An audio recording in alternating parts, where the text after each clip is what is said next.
বছর ধরে এই গুহাটা অভিশপ্ত, যেখানে একবার কেউ ঢুকলে জীবিত আজ অবধি কেউ বেরোয়নি। অভিশপ্ত এই গুহার ভেতরের কবরগুলো একদল ডাকাত লুট করতে এসেছিল। এমন কি থাকে এই অভিশপ্ত গুহার কবরগুলোর মধ্যে? আর এই কবরগুলোই বা এই গুহার ভেতরে এলো কি করে? এই গুহাটা সম্পূর্ণ উল্টো নিয়মে চলে। গুহার মধ্যে ছিল একটা পুরনো পিয়ানো। সেই পিয়ানো থেকে মাঝে মাঝে সুর ভেসে আসে। আবার গুহার কোনো একটা কোণে কখনো কখনো টেলিফোন বেজে ওঠে এবং সেই ফোন রিসিভ করলে এক অদ্ভুত গলায় আওয়াজ আসতে থাকে, hello and welcome to SG story. এই গুহাতে যীশু খ্রিস্টের এক সৈন্যের কবর 700 বছর ধরে এখানে রাখা হয়েছে। কেন? এবং তার কবরটা যখন খোলা হলো, দেখা গেল মানুষটাকে দেখে মনেই হচ্ছিল না যে মরা মানুষ, দেখে মনে হচ্ছিল ঘুমিয়ে আছে। এবং এই কবরটা খুঁজে পাওয়ার পর থেকে তাদের সাথে এমন এমন কিছু ঘটতে থাকে, মাথাই নষ্ট। একটা অন্য রকমের সেরা horror thriller SD story presence as above so below. একটা বাস, এই বাসের মধ্যে বসে ওই মেয়েটা একটা ভিডিও করছিল এবং সে ভিডিওতে বলছে যে এই মুহূর্তে সে নাকি ইরানের বর্ডার পার করছে আর আপাতত হালালা নামে একটা অঞ্চলের দিকে যাচ্ছে, কারণ সেখানে প্রাচীন কাল থেকে কতগুলো রহস্যময় গুহা আছে, যে গুহাগুলোকে বর্তমান সরকার বোম বিস্ফোরণ করে উড়িয়ে দেওয়ার অর্ডার দিয়েছে। এই মেয়েটা মনে করে এই গুহাগুলোর মধ্যে নিশ্চয়ই প্রাচীন কালের ইতিহাসের কোনো বিশেষ তথ্য থাকতে পারে, তাই বিস্ফোরণের আগে সেই গুহাগুলোতে সে পৌঁছতে চায়। এই মেয়েটার বিশ্বাস ওই গুহাগুলোর মধ্যে নিশ্চয়ই ইতিহাসের কোনো বিশেষ তথ্য থাকতে পারে এবং বিস্ফোরণের ফলে ইতিহাস সম্পূর্ণ নষ্ট হয়ে যাবে। তাই অনেক কষ্ট করে সে এই দেশে এসেছে এবং বেআইনিভাবে এই দেশে ঢুকেছে, এটা জানার পরেও যে তার শাস্তি হতে পারে। সে রেজা নামে এই লোকটা সাহায্য নেয় এবং তার বাড়ির মধ্য দিয়ে তৈরি এক গোপন সুড়ঙ্গ দিয়ে প্রাণের ঝুঁকি নিয়ে ওই গুহাটার ভেতরে যায়। জানা যায় মেয়েটার নাম স্কারলেট মার্লো। হ্যাঁ, একটু অদ্ভুত নাম। তবে গুহায় ঢোকা মাত্র রেজা জানায় যে তাদের অনেকটা দেরি হয়ে গেছে, কারণ মিলিটারি সৈনিকরা সেখানে পৌঁছে গেছে আর কিছুক্ষণের মধ্যেই গুহাগুলোকে বোম দিয়ে তারা উড়িয়ে দেবে। তবে স্কারলেটের কাছে খবর ছিল যে মিলিটারিরা সূর্যাস্তর আগে বোমা বিস্ফোরণ করবে না, তাই তাদের হাতে এখনও বেশ কিছুটা সময় আছে। এরপর রেজা এবং স্কারলেট দুজনে গুহার মধ্য দিয়ে উদ্ভ্রান্তের মতো ছুটতে শুরু করে। ছুটতে ছুটতে তারা একটা বিশেষ দেওয়ালের সামনে এসে পৌঁছায়, যার ওপরে প্রাচীনকালের ভাষায় কিসব লেখা ছিল বোঝা যাচ্ছে না ঠিক মতো। দেখা যায় স্কারলেট সেই ভাষা পড়তে পারে এবং কোনো একটা লেখা দেখে সে চমকে যায় এবং দেওয়ালটা ভাঙতে শুরু করে। বেশ কয়েকবার হাতুড়ি দিয়ে মারতেই সে দেওয়ালটা ভেঙে পড়ে যায়। অদ্ভুতভাবে দেখা যায় দেওয়ালের ওপাশে ছিল গুহার মধ্যে তৈরি করা এই গোপন জায়গাটা, যেখানে ছিল এই ষাঁড়ের মতো দেখতে একটা পশুর মুখের মূর্তি এবং সেই মূর্তির গায়ে আরও কিসব লেখা ছিল। স্কারলেট জানায় সেই মূর্তির নাম হলো রোজকি এবং সে রেজাকে হঠাৎ করে বলে, এতটা আসার জন্য আমার সাথে ধন্যবাদ, এখন তুমি বাইরে চলে যাও, কারণ বাইরে বোমা বিস্ফোরণের ফাইনাল কাউন্টডাউন শুরু হয়ে গেছে। স্কারলেটের ওই মূর্তির গায়ে সমস্ত লেখার ছবি লাগবে, কারণ এই লেখাগুলো বেশ কয়েক হাজার বছর আগের লেখা। এই লেখা থেকে সে অনেক কিছু জানতে পারবে। স্কারলেট কোনো মতে সব ছবি তুলে নিয়ে সেখান থেকে বেরিয়ে পড়তে গেলে হঠাৎ করে সামনে কার একটা ঝুলন্ত দেহ দেখতে পায়, আর ঠিক তখনই বাইরে সেনাবাহিনী বিস্ফোরণ ঘটিয়ে দেয়। গুহার ভেতরে সব কিছু তছনছ হয়ে ভেঙে পড়তে থাকে। স্কারলেট নিজেকে কোনো রকমভাবে বাঁচিয়ে প্রাণপণে দৌড়তে থাকে এবং রেজার নাম ধরে চেঁচাতে থাকে। রেজা তার ডাক শুনে কোনোভাবে অনেক কষ্টে তার হাত ধরে টেনে তাকে সুড়ঙ্গের বাইরে নিয়ে আসে, তার ঘরের ভেতরে। স্কারলেটকে রেজা বলে, তোমার বাবার পথে যেও না স্কারলেট, তোমার বাবা সারা জীবন ধরে পাগলের মতো শুধু এই পাথর খুঁজে বেরিয়েছে, কিন্তু আজ অবধি ওই পাথর যারা খুঁজে পাওয়ার চেষ্টা করেছে সবাই মারা গেছে। তুমি যদি একই পথে হাঁটো তোমার সাথেও কিন্তু একই জিনিস হবে। স্কারলেট রেজার এসব কথা শুনে শুধু একটাই কথা বলে, আমার বাবা মোটেও পাগল ছিল না, তার কাজের পেছনে একটা বড় উদ্দেশ্য ছিল। এরপর স্কারলেটকে দেখা যায় সে প্যারিসে যায় এবং জানা যায় পেশায় সে একজন লন্ডন ইউনিভার্সিটির অধ্যাপিকা এবং এই অল্প বয়সে সে প্রচুর পড়াশোনা করেছে এবং অনেক ডিগ্রিও অর্জন করেছে। তবে তার এত পড়াশোনার পেছনে একটাই কারণ, তার বাবা জীবিত থাকাকালীন সময় ফ্লামেল পাথর বা ফিলোসফার স্টোন যাকে বলে, এই ধরনের একটা বিশেষ শক্তিশালী পাথর খুঁজে বের করার অনেক চেষ্টা করেছে। এই পাথরটার বিশেষত্ব কি? পাথরটার একটা বিশেষ বিশেষত্ব রয়েছে। সেটা কি? সাধারণ যেসব ধাতু থাকে যেমন লোহা, তামা, রূপা, যে কোনো ধাতুকে সোনায় রূপান্তরিত করে দিতে পারবে এই পাথর। এমনকি কোনো মৃত্যু পথযাত্রীর রোগও সারিয়ে তুলতে পারবে নাকি এই পাথর। সুতরাং এই পাথরটা মহামূল্যবান। রেজা যে বলেছিল যে পাথরটা যারা খোঁজার চেষ্টা করেছে সবাই মারা গেছে, বা যারা চেষ্টা করে তারা সবাই মারা যায়, তার কারণ এই ধরনের পাথর নানান ভয়ঙ্কর গুহার মধ্যে লুকিয়ে রাখা থাকে এবং যার জন্য অনেক জটিল সূত্র ধরে অনেক দুর্গম পথ এবং নানা জটিল ধাঁধার সমাধান করে সেই পাথর অবধি পৌঁছাতে হয়। একটা ছোট ভুল পদক্ষেপ মানুষের প্রাণ পর্যন্ত কেড়ে নিতে পারে। তাই একসময় ব্যর্থ হয়ে স্কারলেটের বাবা অনেক খোঁজাখুঁজির পর আত্মহত্যা করে। স্কারলেটের বাবা একজন জ্ঞানী অনেক বড় ইতিহাসবিদ ছিলেন। তাই স্কারলেট তার বাবার অসম্পূর্ণ কাজ করার জন্য ওই গুহাতে গিয়েছিল এবং ইরানের গুহায় রোজ কি পাথরটা পাওয়ার জন্য ওই পাথরের অনেকটাই কাছাকাছি চলে এসেছিল সে। এবার শুধুমাত্র একটা গণ্ডি টপকালেই স্কারলেটের হাতে চলে আসবে রোজ কি পাথর। আসলে স্কারলেট জানায় যে নিকোলাস ফ্লামেল নামের নাকি একজন ওই পাথরটা তৈরি করেছিল এবং ওই পাথরের দ্বারা নিজেও অনেক ধন সম্পত্তি কামিয়েছিল এবং অনেক বছর অবধি বেঁচেও থেকেছিল, মানে দীর্ঘায়ু হয়েছিল। সে যখন মারা যায় তখন গ্রেভ রবার্স নামে তখনকার দিনে অনেক ডাকাত ছিল যারা কিনা সোনাদানার লোভে বড় বড় লোকেদের কবর চুরি করত, মানে কবর খুঁড়ে চুরি করত। কারণ তখনকার দিনে বড় বড় মানুষ যাদেরকে কবর দেওয়া হতো সেই কবরগুলোর সাথে প্রচুর ধন সম্পত্তি দিয়ে দেওয়া হতো মাটির নিচে। তো তখনকার দিনের ওই ডাকাতগুলো ফ্লামেল পাথরটা পাওয়ার জন্য নিকোলাসের কবর খুঁড়েছিল এবং কবর খুঁড়ে তারা দেখে যে নিকোলাস এবং নিকোলাসের বউয়ের দেহ দুটো কবরের মধ্যে থেকে রহস্যজনকভাবে উধাও হয়ে গেছে। কোথায় গেছে কবরের ভেতর থেকে সেই দেহ দুটো? তবে নিকোলাসের সমাধির ওপরে যে টোমস্টোন বা সমাধিস্তম্ভ তৈরি করা ছিল, স্কারলেটের বাবা বিশ্বাস করত ওই সমাধিস্তম্ভের ওপরে আঁকা বেশ কয়েকটা ছবির মধ্যে নিশ্চয়ই ওই পাথরের কোনো সূত্র রেখে গেছে নিকোলাস। আর সেই সূত্রটা বোঝার জন্যই স্কারলেটের দরকার ছিল রোজ কি নামে ওই পাথরটা। রোজ কি পাথরটা তো সে পেয়ে গেছিল, কিন্তু সেই পাথরের মধ্যে যে ভাষা লেখা ছিল সেই ভাষাটাকে বলা হয় অ্যারামিক ভাষা। এটা একটা ঐতিহাসিক ভাষা। সেই ভাষাটা স্কারলেট পড়তে পারে না, তবে তার এক কাছের বন্ধু, বলা যায় এক বিশেষ বন্ধু যার নাম জর্জ, সে ওই ভাষা পড়তে পারত। তো স্কারলেট এবং স্কারলেটের এই বন্ধু যার নাম বেনজি কিন্তু স্কারলেট যে পাথরটা খুঁজে বেড়াচ্ছে, যা যা করছে না করছে এগুলো একটা ডকুমেন্টারি হিসাবে ভিডিও রেকর্ড করে রাখছিল। তো তারা দুজন মিলে একটা পুরনো চার্চের ভেতরে যায় যেখানে কেউ যাওয়া আসা করে না। সেখানে গিয়ে তারা জর্জকে খুঁজে বার করে এবং অনেক কষ্টে ওই রোজ কি পাথরটা পড়ার এবং তাদের সঙ্গে এই মিশনে যোগ দেওয়ার জন্য রাজি করায়। জর্জ সেই রোজ কির লেখাটা ইংরেজিতে রূপান্তর করে বা ট্রান্সলেট করে এবং যেখানে ওই সমাধিস্তম্ভটা রাখা ছিল, মানে নিকোলাসের সমাধিস্তম্ভ, সেখানে ওই স্তম্ভটা খতিয়ে দেখার জন্য বিশেষ অনুমতি নিয়ে ভেতরে যায়। অনেক ভয়ে ভয়ে তারা সেই পাথর নামিয়ে পেছনের দিকে কোনো সূত্র আছে কিনা দেখতে যায়, কিন্তু দেখে কিছুই নেই। এরপর স্কারলেট নানা রকম কেমিক্যাল মিশিয়ে আগুন জ্বালিয়ে স্তম্ভের পেছনের দিক থেকে তথ্য বের করার চেষ্টা করে এবং ছবি তুলে নেয়। এবং এই ছবিতে থাকা একটা ধাঁধা থেকে তারা দুজনে এটা বুঝতে পারে যে প্যারিসে মাটির নিচে সুড়ঙ্গ করে পৃথিবীর বিভিন্ন গুহা থেকে 60 লক্ষ লোকের মৃত্যুর পর তাদের কঙ্কাল সংরক্ষণ করে রাখা হয়েছে, যেটাকে বলে ক্যাটাকম্বস। তার মধ্যে দিয়ে নিকোলাসের কবর ওই পয়েন্ট বরাবর মাটির নিচে 370 ফিট নিচে আছে। অর্থাৎ সরল ভাষা বলতে গেলে মাটির নিচে প্রায় 370 ফিট নিচে ওই পাথরটার সন্ধান পাবে তারা।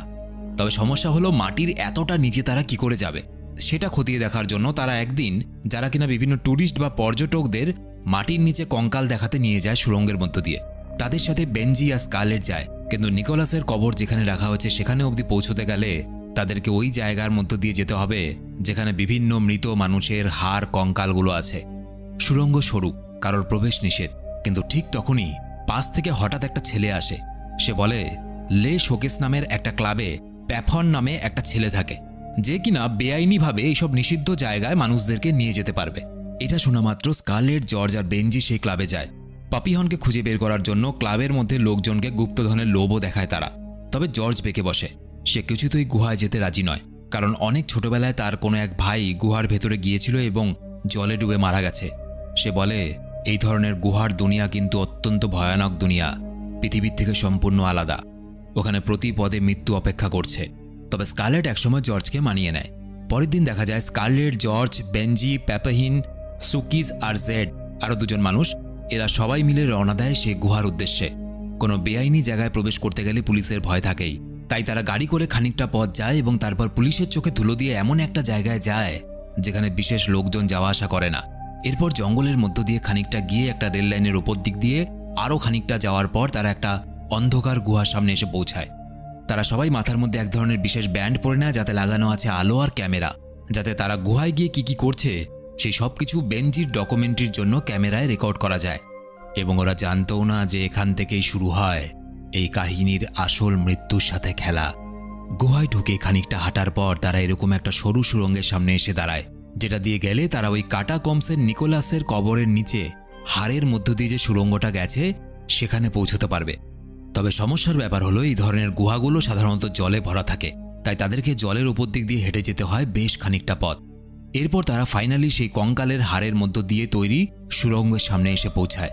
কিন্তু বেনজি কোনোভাবেই মানুষের হাড়ের ওপর দিক দিয়ে হামাগুড়ি দিয়ে যাওয়ার ব্যাপারটাতে ঠিক একটা সায় দেয় না। এছাড়াও হাড়ের ফাঁকে ফাঁকে ইঁদুর এবং অন্যান্য বিষাক্ত পোকামাকড় ঢুকে থাকে, যাদের থেকে নিজেদেরকে বাঁচিয়ে অন্য প্রান্তে পৌঁছতে হবে। স্কারলেট বলে, এই গুহা সম্বন্ধে রিসার্চ করে আমি যা জেনেছি আরেকটা পথ আছে, যেটা দিয়ে গেলে তাড়াতাড়ি আমরা এই গুহার একদম নিচে গিয়ে পৌঁছাতে পারবো। প্যাপিহন বলে, পথটা মোটেও সুবিধার নয়, কারণ অনেক দিন আগে তাদের এক বন্ধু সেই পথ দিয়ে ভেতরে গেছিল, কিন্তু কখনো বাইরে আসেনি। উপায় না পেয়ে তারা হাড়ের সুড়ঙ্গের ওপর দিক দিয়ে যেতে শুরু করে, কিন্তু একসময় বেনজি সেই সুড়ঙ্গের মধ্যে আটকে যায়। সে কিছুতেই এগোতে পারছিল না। স্বাভাবিকভাবেই সে প্রচণ্ড ভয় পেয়ে যায়। তার মনে হতে থাকে সে আটকে মারা যাবে। নিচের হাড়গুলোকে হাত দিয়ে সরানোর চেষ্টা করতে থাকে এবং তখনই সেখানে ধস নামে। বেনজিকে কোনো রকমে টেনে টুনে তারা সেই সুড়ঙ্গ থেকে বেরিয়ে আসে। কিন্তু এবার একটা অদ্ভুত জিনিস দেখা যায়। তারা যেখান থেকে ওই হাড়ের সুড়ঙ্গে ঢুকেছিল, আবারও তারা সেই একই জায়গায় এসে দাঁড়িয়েছে। তারা অবাক হয়ে যায় এবং কোনো উপায় না পেয়ে যে পথের ব্যাপারে স্কারলেট শুরুতে বলেছিল সেই পথের ভেতরেই তারা ঢুকে যায়। এবং এখানে একটা আশ্চর্যজনক জিনিস চোখে পড়ে। সেটা হলো, প্যাপিহন যেখানেই যেত সেখানে স্প্রে রং দিয়ে নিজের নামের প্রথম 3টা অক্ষর লিখে আসত। এই পথে ঢোকার পরেই তারা দেখতে পায় দেওয়ালের মধ্যে তার নাম, অথচ প্যাপিহন নাকি এই পথে কখনো যায়নি। সবাই তাকে সন্দেহ করা শুরু করে। তুমি তো বলেছিলে এই পথে জীবনে কখনো আসোনি, তাহলে এখানে তোমার নাম কেন, কি করে এলো? কিন্তু চমকের এটা তো সবে শুরু ছিল। হঠাৎ করে আচমকা তারা একটা টেলিফোনের রিং শুনতে পায়। মাটির এতটা নিচে টেলিফোনের রিং, কানেকশন কোত্থেকে এলো? এবং সেখানে ফোনই বা এলো কি করে? আর যদি ফোন থেকেও থাকে, এই ফোনটা কার, যার জন্য ফোন এসেছে? প্যাপিহন জানায় যে এই জায়গা দিয়ে নাকি শহরের ফোনের লাইন গেলেও 50 বছর আগে সেটা অন্যদিকে সরিয়ে নিয়ে যাওয়া হয়েছে। সুতরাং এখানে কারোর ফোন বাজা বিন্দুমাত্র সম্ভব নয়। টেলিফোনের আওয়াজটা আবার শোনা যায়। স্কারলেট রুদ্ধশ্বাসে ছুটতে থাকে ওই টেলিফোনটা খুঁজে বের করার জন্য। আর খানিকটা এসে তারা ওই ফোনটাকে দেখতেও পায়। স্কারলেট ভয়ে ভয়ে ফোনটা তুললে ওপার থেকে একটা গলা শোনা যায়, আমার সাথে কেন কথা বলছো না স্কারলেট? তুমি কি আমার সাথে কথা বলতে চাইছো না? একটা অদ্ভুত গলায় এই দুটো লাইন শুনতে পায় স্কারলেট। স্কারলেট ভয় পেয়ে যায়। যাই হোক, ওরা আবার এগোতে থাকে এবং একটা জায়গায় তারা দেওয়ালে একটা হোটেলের নাম দেখতে পায়। জর্জ জানায় যে বহু বছর আগে একটা হোটেল এখানে ধসে পড়েছিল এবং 100 লোক চাপা পড়ে মারা যায়। এবং সবচেয়ে অবাক ব্যাপার হলো, তাদেরকে উদ্ধার করতে যাদেরকে পাঠানো হয় সেই উদ্ধারকারী দলের 50 জনও রহস্যজনকভাবে উধাও হয়ে যায়। আরেকটু এগোতেই তারা দেখে ওখানে একটা পিয়ানো রাখা আছে এবং সবাই অবাক হয়ে যায়, কারণ এই পিয়ানোটা এত বছর ধরে এই গুহার মধ্যে থাকলেও পিয়ানোটা কিন্তু ঠিকঠাক কাজ করছে। ঠিক এমন সময় সবাইকে চমকে দিয়ে একটা লোক সেই জায়গায় এসে উপস্থিত হয় এবং প্যাপিহন দেখে অবাক হয়ে যায় এই লোকটা অন্য কেউ নয়, 2 বছর আগে যে মানুষটা উধাও হয়ে গিয়েছিল, যার নাম ছিল লাতোপ, সেই মানুষটাই হলো এই মানুষটা। তার কথাবার্তা, আচার আচরণ কেমন যেন অস্বাভাবিক। লাতোপ জানায় সেই অভিশপ্ত জায়গা থেকে বাইরে বেরোনোর রাস্তা চেনে। সবাই ওর পেছনে হাঁটতে থাকে এবং একটা জায়গায় এসে লাতোপ কেমন ঠান্ডা গলায় বলে, তোমরা এই 2 বছরে আমাকে একবারও খুঁজতে আসোনি, কাজটা ঠিক করেছ কি? কিন্তু দেখো, আমি তোমাদেরকে সাহায্য করছি। ওপরের দিক থেকে ওই যে সুড়ঙ্গটা নেমে গেছে, ওটা দিয়ে নিচে নেমে যাবে, বাইরে বেরোনোর রাস্তা পেয়ে যাবে। ওরা দড়ির সাহায্যে ঝুলে ঝুলে এইভাবে নামতে শুরু করে। জর্জ যখন নামছিল তার কোমরে বাঁধা দড়িটা আটকে যায় এবং ঠিক তখনই ওপর থেকে নামতে গিয়ে বেনজির হাতটা স্লিপ খেয়ে যায় এবং বেনজির হাত থেকে রক্ত বেরোতে থাকে। এবং শুধু তাই নয়, হাঁটতে গিয়ে ওই সুড়ঙ্গের মধ্যে কিছুটা নিচে জলের মধ্যে পড়ে যায় জর্জ এবং রহস্যজনকভাবে সেখানে উপস্থিত কেউই কিছু শুনতে পায় না। সবার কানে কেমন যেন তালা লেগে যায়। আর এর কিছুক্ষণের মধ্যেই অদ্ভুত বিকট শব্দ হতে শুরু করে সেই গুহার ভেতরে। ভূমিকম্পের মতো সবকিছু কাঁপতে শুরু করে। কেউই বুঝতে পারে না এইসব কি হচ্ছে, কেন হচ্ছে। ঠিক এমন সময় তারা সবাই চোখের সামনে একটা বাচ্চাকে এক ঝলক দেখতে পায় এবং তারপর সবকিছু আবার স্বাভাবিক হয়ে যায় আগের মতো। কেন জানি না সবার সন্দেহ হতে থাকে লাতোপের ওপরে, কারণ লাতোপ যখন থেকে এসেছে তখন থেকে কিছু না কিছু হয়ে যাচ্ছে। সত্যি কি লাতোপ তাদেরকে সাহায্য করছে, নাকি এর পেছনে অন্য কোনো রহস্য আছে? একটু এগিয়ে যাওয়ার পর জর্জের চোখে পড়ে গুহায় একটা পাথরের উপর আঁকা এই শকুনের ছবিটা এবং সেটাকে ফলো করে তারা আরেকটা ছবি পায় এবং ধাঁধার মতো কিছু সূত্র মিলিয়ে স্কারলেট আর জর্জ বুঝে যায় যে পাথরের মধ্যে 7 নম্বর পাথরটাকে সরালে সেই ফ্লামেল পাথর যেখানে আছে সেখানকার দরজা খুলে যাবে। আর যদি তারা ভুল হয় তাহলে তাদের মাথার ওপর এই গুহাটা ভেঙে পড়বে। তবে স্কারলেটরা ভুল ছিল না। তারা পাথর সরায় এবং একইভাবে আরেকটা সুড়ঙ্গের দরজা নিজে থেকেই খুলে যায়। স্কারলেট জানায় যে 500 বছরে প্রথমবার কেউ এই সুড়ঙ্গে প্রবেশ করবে। স্কারলেট প্রথমে ঢোকে এবং সেখানে গিয়ে যা দেখে নিজের চোখকে বিশ্বাস করতে পারে না, কারণ সুড়ঙ্গের উপরে ছিল এক বিশাল কক্ষ, যেখানে রাখা ছিল যীশু খ্রিস্টের সৈন্য দলের একজনের মৃতদেহ, যা প্রায় 700 বছর ধরে সেখানে রাখা আছে। আসলে এই বিশেষ ধরনের গুহা, যার ভেতরে মহামূল্যবান কোনো জিনিস রাখা হতো, তা সংরক্ষণের জন্য এই ধরনের সৈনিকদেরকে এখানে কবর দেওয়া হতো।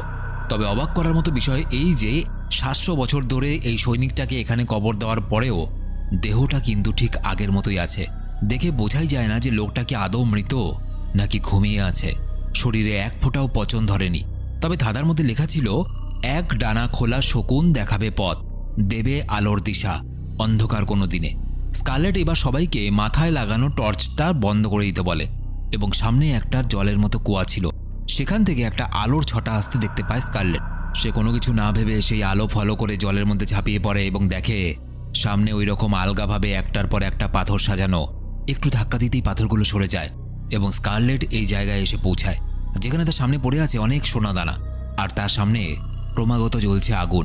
তবে স্কারলেট সোজা চলে যায় পাশের দেওয়ালের দিকে এবং এতদিনের চেষ্টা, এত কষ্টের অবসান ঘটিয়ে সূত্র মিলিয়ে হাতে তুলে নেয় সেই বিশেষ মহামূল্যবান শক্তিশালী পাথর। ঠিক তখনই সেখানে প্যাপি হন্ডা এসে লোভে পড়ে ওই গুপ্তধনটা নিতে গেলে সেখানে ধস নেমে যায়। তাদের মাথার উপর গুহার ছাদ ভেঙে পড়ে। কিছুক্ষণ পর সবকিছু শান্ত হওয়ার পর দেখা যায় তাদের মধ্যে সুকিস সবথেকে বেশি আহত হয়েছে। তার একটা হাত পাথরের নিচে চাপা পড়ে গেছে এবং স্কারলেট সবাইকে শান্ত হতে বলে ওই ফ্লামেল পাথরটা চেপে ধরে কিছুক্ষণ সুকিসের হাতে। সুকিসের হাত অদ্ভুত রকমভাবে সেরে যায়। সত্যিই পাথরটার অদ্ভুত ক্ষমতা আছে। তবে লক্ষ্য করে দেখা যায় লা তোপ যেন কোথাও উধাও হয়ে গেছে, তাকে খুঁজে পাওয়া যাচ্ছে না। এরপর তারা যখন বাইরে যাওয়ার রাস্তা খুঁজছিল তখন স্কারলেট পাশেই একটা ছবি দেখতে পেয়ে বলে, এই ছবিটার নাম আস অ্যাবাভ সো বিলো, মানে এই মুভিটার যা নাম এই ছবিটারও সেই নাম। এই কথাটার অর্থ হলো, আমার অন্তরে যা আছে আমার বাইরেও তা আছে। এই বলে তারা ওপর দিকে তাকালে একটা দরজা দেখতে পায় এবং সেই ওপরে থাকা দরজাটার ঠিক নিচে আরেকটা দরজা থাকার কথা। এই ভেবে নিচে জমে থাকা জলের উপরে পাথর মারতেই মাটি ভেঙে যায় এবং সব জল গিয়ে কোথাও একটা পড়ে। স্কারলেট বুঝে যায় তার আন্দাজ একদম ভুল নয়। সেই পথে খানিকটা দূর যাওয়ার পর তারা দেওয়ালে একটা লেখা দেখতে পায়। লেখা ছিল, এই পথে যারা একবার আসে তাদের ফিরে যাওয়ার কোনো আশা নেই। এবং খ্রিস্ট ধর্ম মতে এই একই কথা নরকের দরজা বা জাহান্নামের দরজার ওপরেও লেখা আছে। এরপর তারা লক্ষ্য করে সেখানে তারা যা দেখছে তা সবকিছুই যেন আগের ওই পাথরটা যেখানে রাখা ছিল সেই জায়গাটার মতো। সবকিছু কেমন যেন উল্টে পাল্টে গেছে। যে কুয়ার মধ্য দিয়ে তারা এই জায়গাটা এসেছিল, সেই কুয়া দিয়ে তারা অন্য প্রান্তে বেরোলে দেখতে পায় সেই যে যীশুখ্রিস্টের মৃত সৈনিকটা, তার দেহটা কিন্তু কেমন যেন অন্যরকম। আগের মতো দেহটা দেখতে সুন্দর নেই। আর ঠিক সেখানেই দাঁড়িয়ে ছিল লা তোপ এবং সুকিস তার সঙ্গে কথা বলতে গেলে সুকিসের মাথা ধরে সে পাথরের মধ্যে ঠুকে ঠুকে তার মাথা থেতলে তাকে মেরেই ফেলে। স্কারলেট সেই পাথরের সাহায্যে তাকে বাঁচানোর চেষ্টা করে, কিন্তু পাথর আহত মানুষকে বাঁচাতে পারে, মৃত মানুষকে তো জীবিত করতে পারে না। তবে এতটুকু বোঝা যায় যে লা তোপ আসলে কোনো মানুষ নয়। সে অনেক দিন আগে এখানে আটকা পড়ে মারা গেছে এবং কোনো এক প্রেতাত্মা তার শরীরে ভর করে স্কারলেটদের ক্ষতি করার চেষ্টা করছে। তাদের তাড়াতাড়ি বেরোতে হবে। তারা ঠিক করে তারা যে পথ দিয়ে এখানে এসেছিল একইভাবে এগিয়ে যাবে, কিন্তু তারা ক্রমাগত মাটির গভীরে আরও গভীরে যেতে থাকে। একসময় সুড়ঙ্গ দিয়ে ঝুলে নেওয়ার পর বেঞ্জির ওপর এই মেয়েটার রূপে কোনো এক অশুভ আত্মা এসে তার ওপর হামলা করে এবং ওপর থেকে নিচে ফেলে তাকে মেরে ফেলে। খানিকটা দূরে আসতেই তারা কারও একটা চিৎকার শুনতে পায় এবং দূরে আগুন জ্বলার মতো কিছু একটা দেখতে পেয়ে তারা গিয়ে দেখে একটা গাড়ি দাউ দাউ করে জ্বলছে, আর তার ভেতরে বসে আছে ওই ছেলেটা যে কিনা স্কারলেট আর বেনজিকে প্যাপিহনের খোঁজ দিয়েছিল। তাকে দেখা মাত্রই প্যাপিহন বলতে থাকে, আমায় কিছু করো না, সেদিন আমার কোনো দোষ ছিল না। কিন্তু ওই ছেলেটা বা ছেলেটার রূপে থাকা কোনো আত্মা প্যাপিহনকে টেনে সেই জ্বলন্ত গাড়ির ভেতর ঢুকে যায় এবং পুরো গাড়িটা উধাও হয়ে যায়। মাটির উপর এইভাবে শুধু দুটো পা দেখা যায়। স্কারলেটটা অনেক চেষ্টা করেও তাকে বাঁচাতে পারে না এবং দেখা যায় স্কারলেট এবং জর্জ দুজনেরই ভ্রম হতে শুরু করে। কখনো তারা দুজনেই ফাঁসির দড়ি তো কখনো জর্জের গুহার ভেতর ডুবে যাওয়া ভাই ড্যানিকে দেখতে পায় এবং এতক্ষণে তারা এটা পরিষ্কারভাবে বুঝতে পারে যে এই অভিশপ্ত গুহার মধ্যে অনেক প্রেতাত্মা ঘুরে বেড়াচ্ছে। আর এই অভিশপ্ত গুহা কোনো গুহা নয়, যেন এক জ্বলন্ত নরক। তাই এখানে যারা আসে তাদেরকেই মরতে হবে। একসময় তারা সেখানে দুটো শয়তানকে দেখতে পায়। সে তাদেরকে শেষ করার জন্য তাদের পিছু নেয়, কিন্তু তারা এমন একটা জায়গায় এসে লুকিয়ে পড়ে। এখানে দেওয়ালের মধ্যে এই ধরনের মূর্তি ছিল। হঠাৎ করে সবাইকে চমকে দিয়ে একটা মূর্তি জীবিত হয়ে যায় এবং জর্জের গলায় কামড় বসিয়ে দেয়। জর্জের গলা থেকে অঝরে রক্ত পড়তে থাকে। স্কারলেট আর জেড তাকে নিয়ে রুদ্ধশ্বাসে ছুটতে থাকে। কোনোভাবেই হোক এই অভিশপ্ত মৃত্যুর গুহা থেকে পালিয়ে বাঁচতে হবে। গুহার একটা ফাঁকা জায়গায় এসে স্কারলেট ওই পাথরটার সাহায্যে জর্জকে ঠিক করার চেষ্টা করে, কিন্তু পাথরটা কাজ করে না। স্কারলেট বুঝতে পারে তার একটা মস্ত বড় ভুল হয়ে গেছে। ফ্লামেল পাথর বলে যেটাকে সে নিয়ে এসেছে আসলে সেটা ভুল পাথর, সুতরাং তাকে ঠিক পাথরটা নিয়ে আসতে হবে। সে উন্মাদের মতো ছুটতে শুরু করে এবং পথে সেখানকার প্রেতাত্মারা তাকে নানাভাবে আটকানোর চেষ্টা করে। কখনো গুহার জলের কুয়াগুলো রক্তে ভরে যায় এবং বেশ কয়েকটা হাত বেরিয়ে এসে তাকে নিচে টেনে নিয়ে যেতে চায়। আবার কখনো ওই দেওয়াল থেকে মূর্তি বেরিয়ে এসে তার উপর হামলা করতে যায়, কিন্তু স্কারলেটকে কেউ আটকাতে পারে না। যেভাবেই হোক জর্জকে তো বাঁচাতে হবে। সে মরিয়া হয়ে ছুটতে থাকে এবং এক জায়গায় স্কারলেট আবার একটা ঝুলন্ত দেহ দেখতে পায়। নিজের বাবা ভেবে তার মুখের চাপাটা সরাতেই স্কারলেট নিজেকে সেই লাশের মধ্যে দেখতে পায় এবং মাটিতে চারদিকে অনেকগুলো দাঁতযুক্ত মুখ ভেসে ওঠে। তবে এত কিছুর মধ্যেও সে কোনো মতে ভুল পাথরটাকে রেখে সেখানে ঠিক পাথরটা খুঁজে বের করে এবং ফিরে আসতে থাকে। ফিরে আসার পথে এবার যেন সবকিছু শান্ত হয়ে যায় এবং এবারও সে তার বাবার ঝুলন্ত দেহটা দেখতে পায়, যেটা সে মুভি শুরুতে দেখেছিল। স্কারলেট নিজের বাবার বুকে মাথা রেখে বলে, আমায় ক্ষমা করে দিও বাবা, আমি সেদিন রাতে তোমার ফোন তুলতে পারিনি, আমি অনেক বড় ভুল করেছিলাম। সেই যখন জর্জ আর জেডের কাছে গিয়ে পৌঁছলো তখন জর্জ জীবিত ছিল এবং সেই পাথরের সাহায্যে স্কারলেট তাকে সারিয়ে তোলে। স্কারলেট বলে যে এই জায়গা থেকে বেরোতে গেলে সবাইকে নিজের জীবনের করা যে কোনো একটা ভুল স্বীকার করতে হবে, তবে এই জায়গা থেকে বেরোনো যায়। জর্জ তখন নিজের জীবনে একটা ভুল স্বীকার করে। ছোটবেলায় তার ভাই যখন জলে ডুবে যাচ্ছিল তখন সে তাকে কথা দিয়েছিল যে করেই হোক তাকে বাঁচাবে, কিন্তু সে নিজেই এত ভয় পেয়ে যায় যে সে ফেরত যাওয়ার রাস্তাও হারিয়ে ফেলে এবং তার ভাই শেষ অবধি মারা যায়। জেডও নিজের জীবনের একটা ভুল স্বীকার করে। সে বলে, আমার একটা অবৈধ সন্তান আছে, বোঝো ব্যাপার, এই বাজারেও ভাইয়ের দুটো অ্যাকাউন্ট। তো যাই হোক, তারপর তারা একটা গভীর সুড়ঙ্গে ঝাঁপ দেয় এবং অদ্ভুতভাবে তারা বেঁচেও যায়। তারা একটা ম্যানহোলের ঢাকনার মতো দেখতে পায় এবং সেটাকে ঠেলে বাইরের দিকে সরিয়ে এইভাবে তারা বাইরে বেরিয়ে আসে এবং যে 6 জন ওই অভিশপ্ত গুহার ভিতরে গিয়েছিল তাদের মধ্যে মাত্র 3 জন বেরিয়ে আসতে সক্ষম হয়। আর মুভিটা এখানেই শেষ হয়ে যায়। আর মুভিটা এখানে শেষ হয়ে গেলেও মুভির কিছু ফ্যাক্টের ব্যাপারে আসি। যেমন শুরুতেই যে ছেলেটাকে দেখা যায় যে কিনা প্যাপিহনের খোঁজ দিয়েছিল এবং গুহার মধ্যেই অদ্ভুতভাবে ওই ছেলেটাকে দেখা যায় যে কিনা প্যাপিহনকে জ্বলন্ত গাড়ির মধ্যে টেনে নিয়েছিল। এবার প্রশ্ন আসে ছেলেটা কে এবং কেনই বা এটা করলো। প্যাপিহন আসলে কোনো এক সময় ছেলেটাকে মেরে ফেলেছিল এবং ছেলেটার প্রেতাত্মা সেদিন স্কারলেটকে প্যাপিহনের ঠিকানা বলে দেয় এই জন্য যাতে স্কারলেটের মাধ্যমে প্যাপিহন সে গুহার মধ্যে আসে এবং ছেলেটার প্রেতাত্মা তার বদলা নিতে পারে। তো এই ছিল আজকের ভিডিও ভালো লেগে থাকলে শুধুমাত্র একটা লাইক করে বন্ধুদের শেয়ার করে দাও। আর তোমরা আমার সাথে সরাসরি কথা বলতে পারো ফেসবুক, ইনস্টাগ্রামের লিঙ্কে ভিডিও নিচের ডেসক্রিপশন দেওয়া আছে। দেখা হচ্ছে পরের ভিডিওতে, বাই। এজন্যই বলে সব গুহার ভেতরে ঢুকতে নেই, মানে ভেতরে বন মানুষও থাকতে পারে।